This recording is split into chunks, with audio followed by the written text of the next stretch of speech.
All right, welcome back to another episode of the Edible Valley Podcast, where we explore stories and flavors of Vancouver Island. Today, we are excited. I have Samantha Scholefield, who is bringing island taste to life here on Vancouver Island, connecting local restaurants, producers, and communities across the Comox Valley and Parksville, Qualicum Beach area.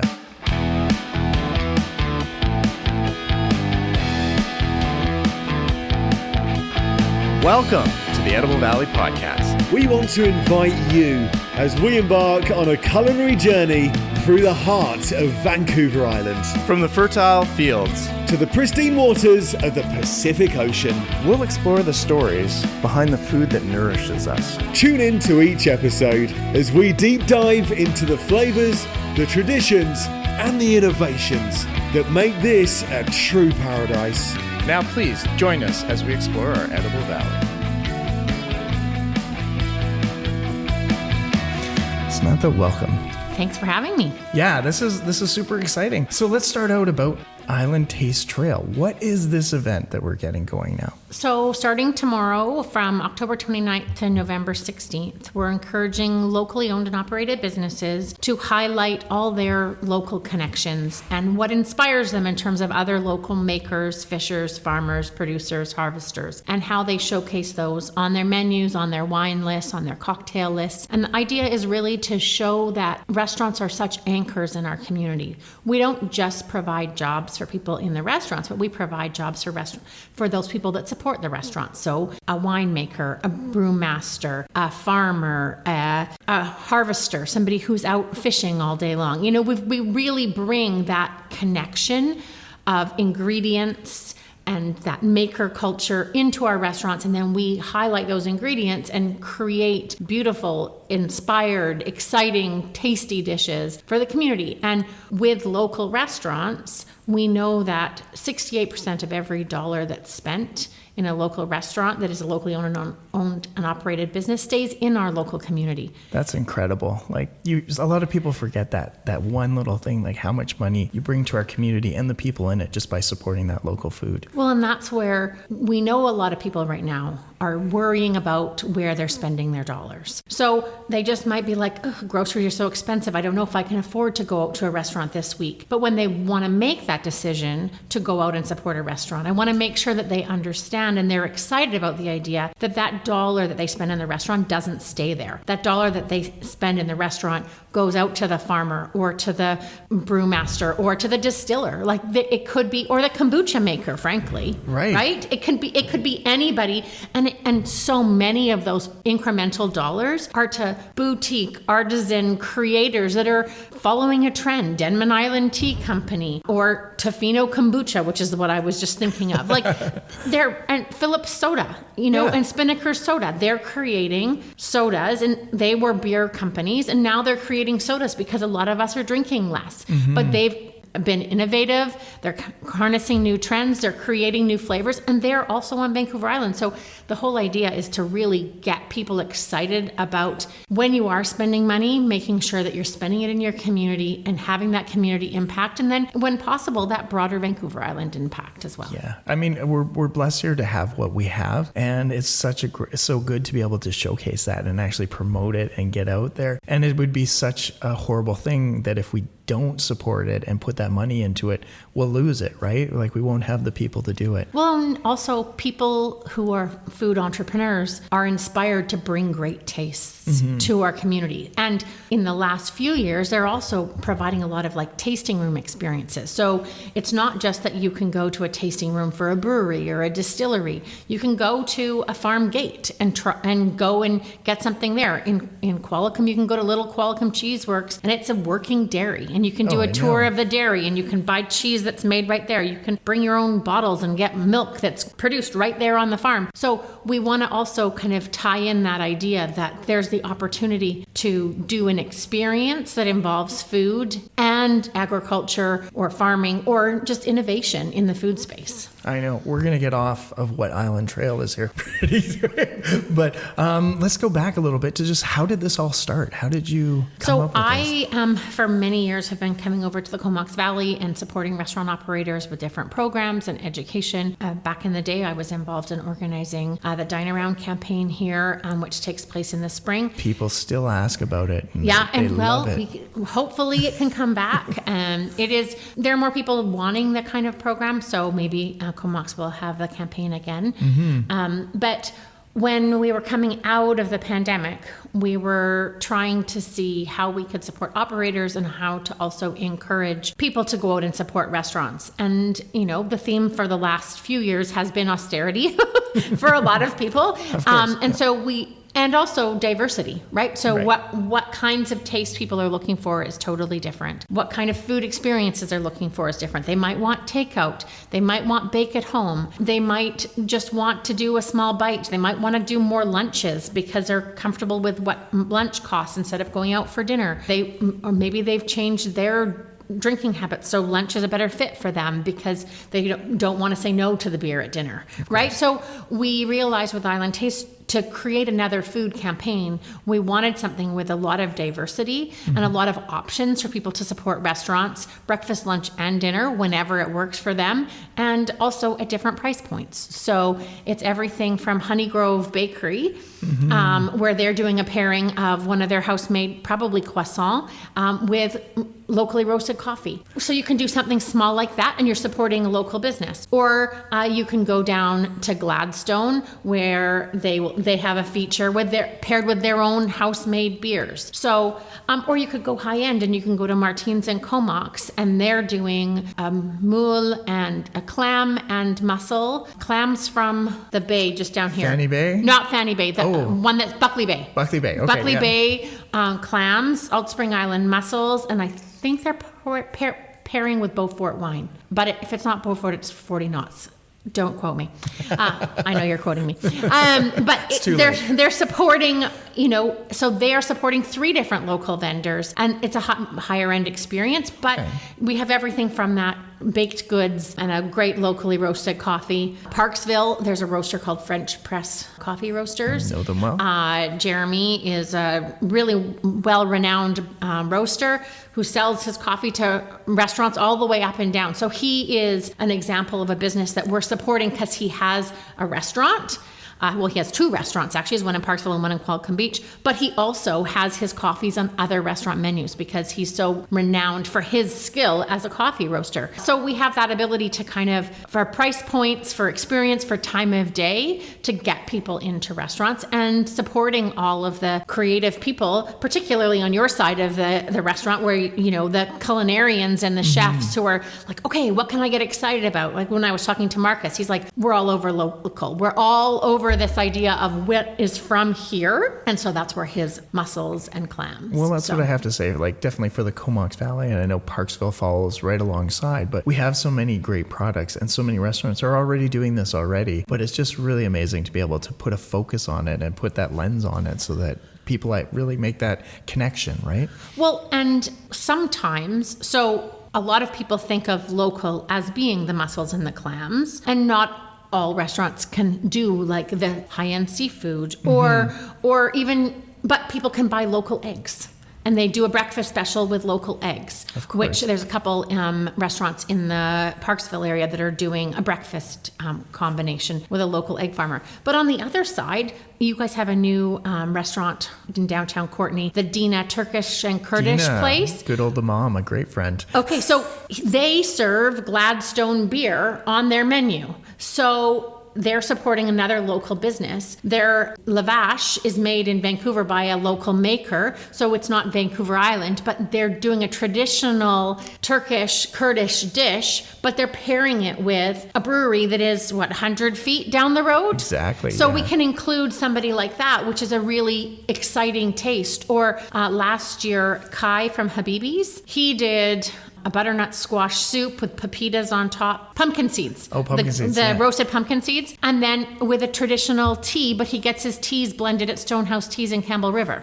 So again, you've got Middle Eastern flavors with local vegetables and then tea from Campbell River. So we can really include so many different styles of culinary. In Comox, we've got Sunny from Curry Cottage doing a local feature. So we've got really the ability to bring so many different flavors that still express the value, still express the different people that are influencing taste here. Of course, I can totally see that. And I like how that we can go from our high fine dining, like a Martine's, down to a nice coffee shop, producing, Honey Grove, right? Like just the spectrum, and you can really bring everyone into that loop, because I think sometimes you get into these events, especially with Dine Around, that was one of those ones that it was sort of became a little bit of elitist, and it was only restaurants were involved with it. And I think that was and it was really hard. They're like, no, we don't do 3 courses. That's not how our food works, right? So it's really interesting to see how this event, how it changes and makes everyone equal and the same. Well, and that's why we also have Nikkei Ramen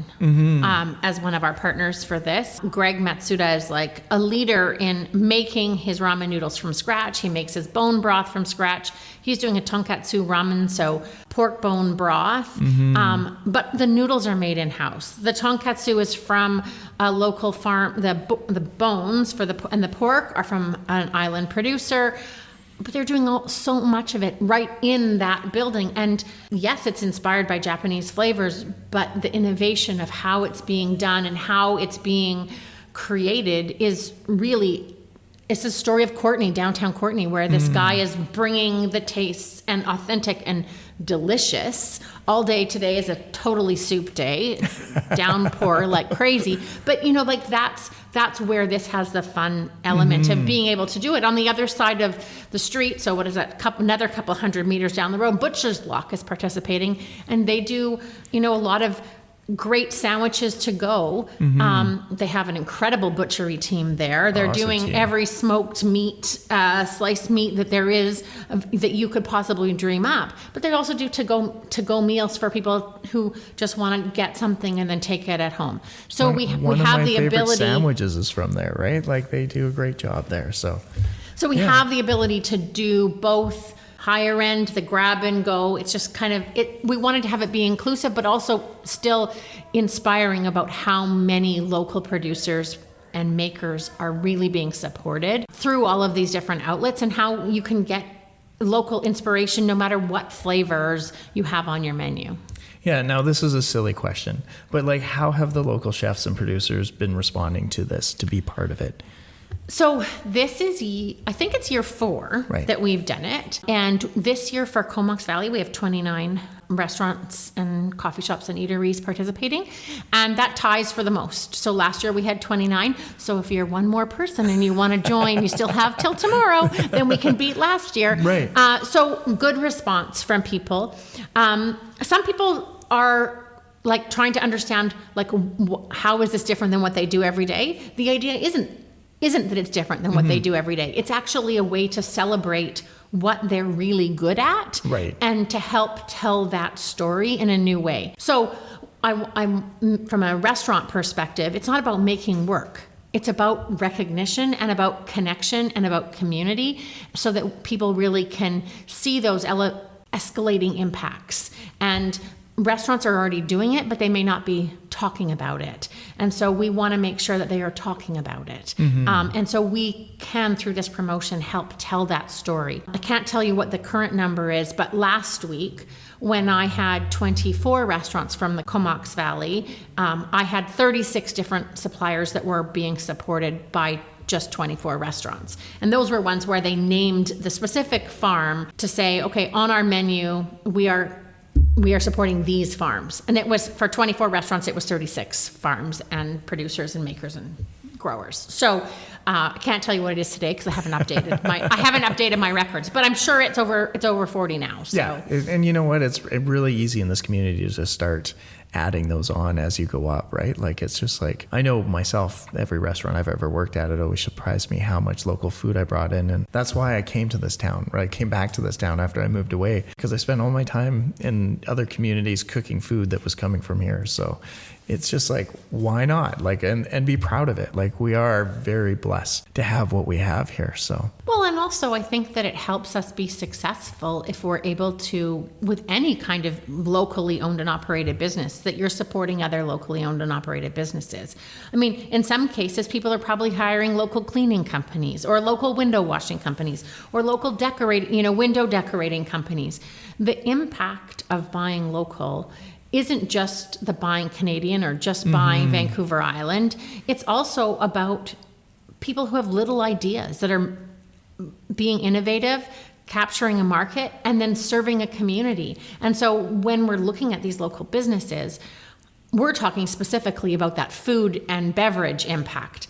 But there's also all those other little impacts, like the dry cleaning business that's being supported for the chef uniforms, or as I said, like the person who's out there putting the decorations in the window because it's Halloween this week. So we want to make sure that we're able to just show that impact and also celebrate that impact, because that's what makes small business special, is that you're making buying decisions in the kitchen because somebody has brought you something that tastes great, tells a story of the place, tells the story of the season, and then you're inspired to add something special to your menu that week because you've got really cool truffles, or you've got really cool mushrooms, or somebody, like, all of a sudden there's an opening of, I don't know what kind of salmon, but something is happening, right?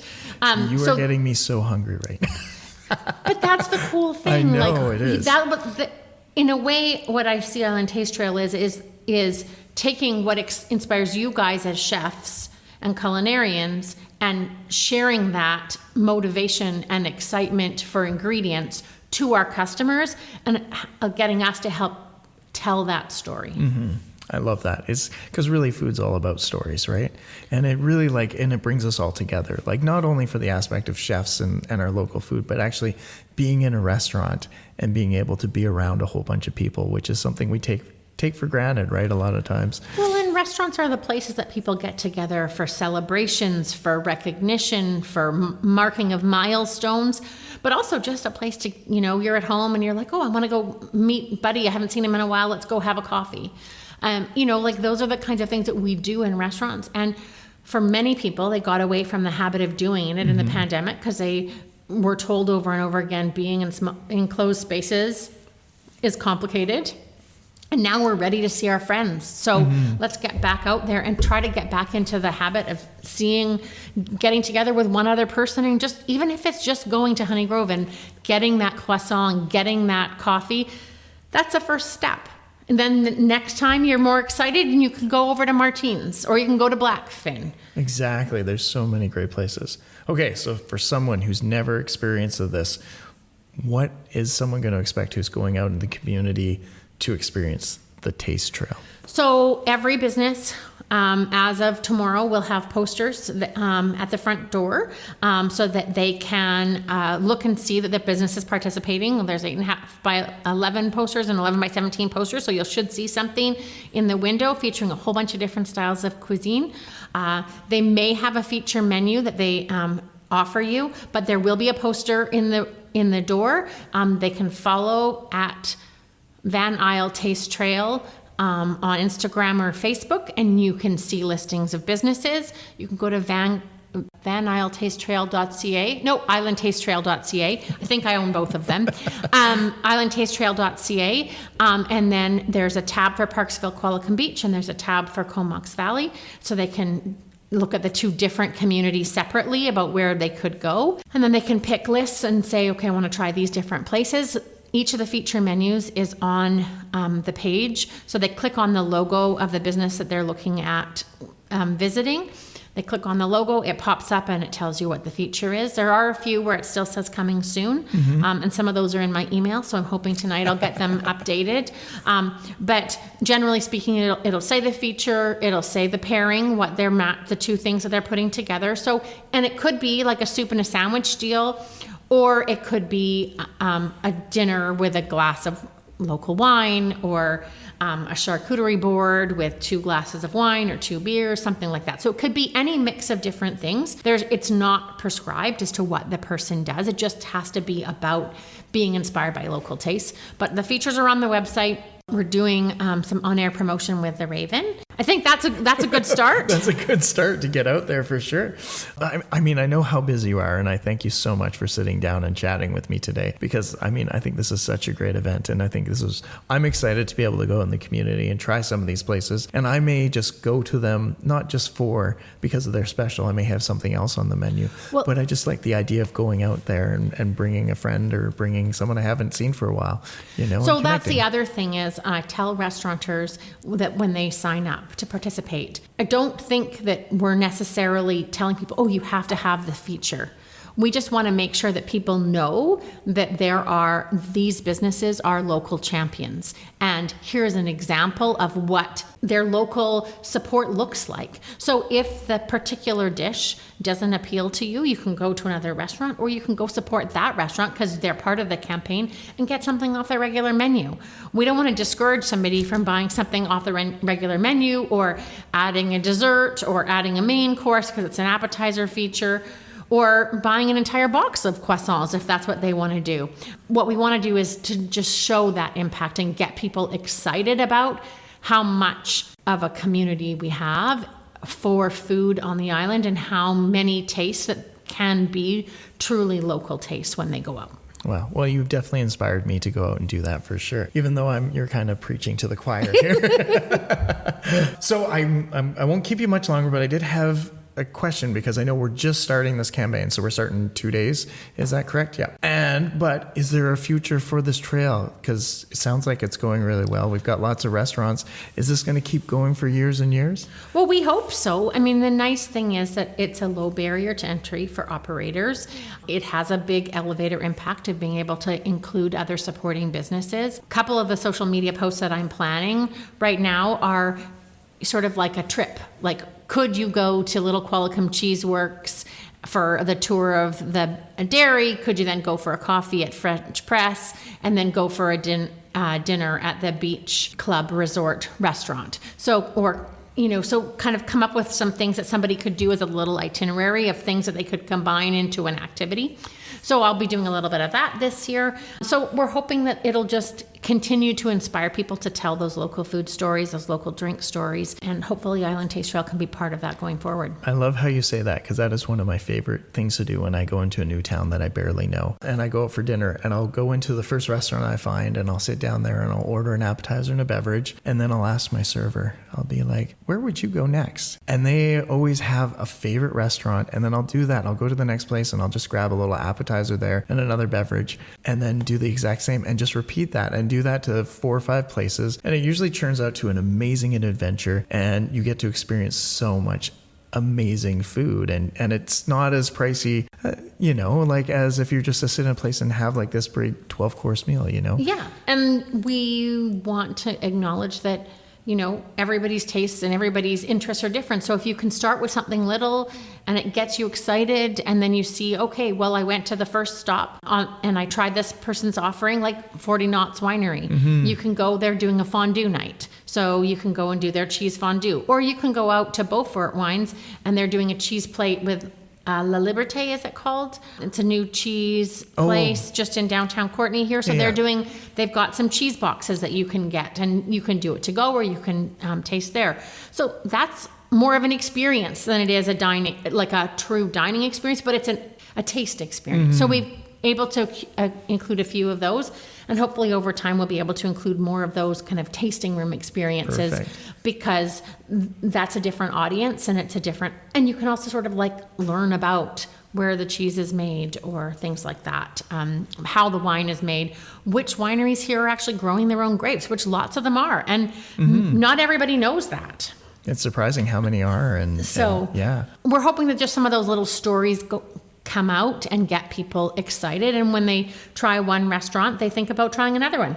And so going into the future, would the trail expand to other communities?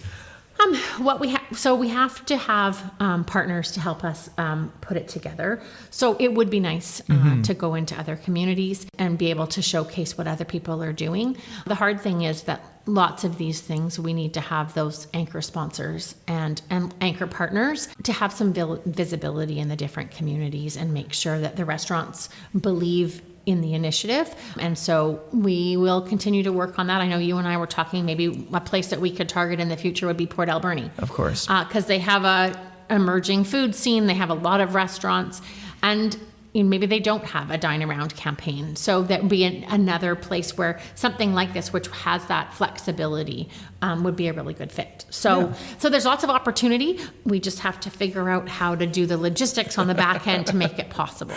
Didn't want to make extra work for you here, but... Well, my next job is to go around to 29 different businesses in the Comox Valley and 15 businesses in Parksville, Qualicum Beach, and hand out posters.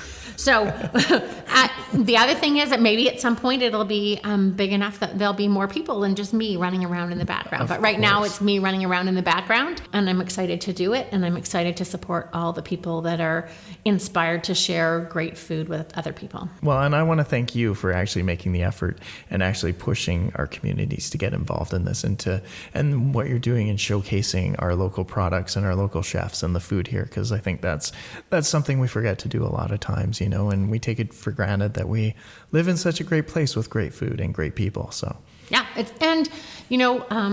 to bring sort of the bigger Canada story right now is that we want to support other Canadian businesses. People are still looking at shelves and picking the things that are Canadian made, because we have a responsibility to help other individuals in our communities all the way from coast to coast to coast to succeed. And this is one small, tiny part of that story, right, of how building community starts with where you spend your money and how you choose to make your buying decisions. It does matter. And it can not just make a financial impact, but it sparks passion in other people and supports other people's passions.